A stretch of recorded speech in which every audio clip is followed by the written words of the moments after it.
Сейдеш мәдәният йортында Татарстан ветераннары арасында үзешчән башкаручыларның Балкыш фестивале уздырылды. Тулырак Дине Нәҗметдинова сюжетында.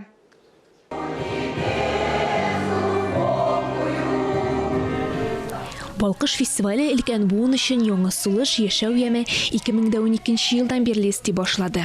Быел фестивальгә 10 ел. Әби бабайлар бик теләп катнашалар.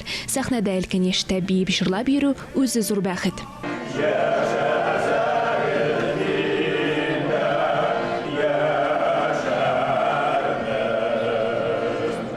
Фестиваль автор башкаручы Нәфис эстрада вокалы һәм башка номинацияларда оештырылды. Һәрбер башкаручы күңеленә хуш килгән иҗатын жюри әгъзаларына тәкъдим итте.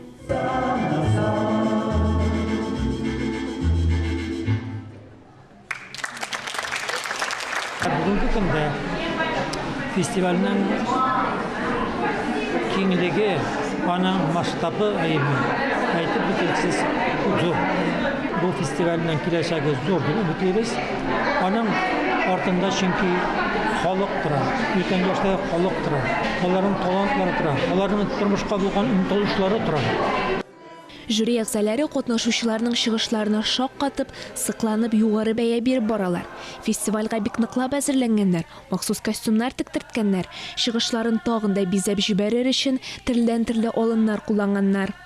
Жырлар сайлаганда анда безнең халкыбызның күптәнге җырлары бар. Менә Күкмарада 91 яшьлек бер авыл имәннәр, шаулы җырлар җырласын инде. Аннан соң 86-87 яшьлек әбиләр менеп Фатих Кәримов шушы патриотик тема шигырын укып бирә икән. Залда бер дә битараф кеше калмады. Менә алар яшьләрен санамыйчан матур итеп тормышын үзәгендә кайнап, алга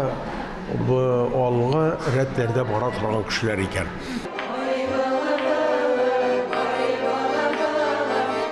Катнашучы сәхнәгә чыгар алдыннан бик нык дулкынлана. Шуңа күрә чыгыш алдыннан берничә тапкыр репетиция уздырыла.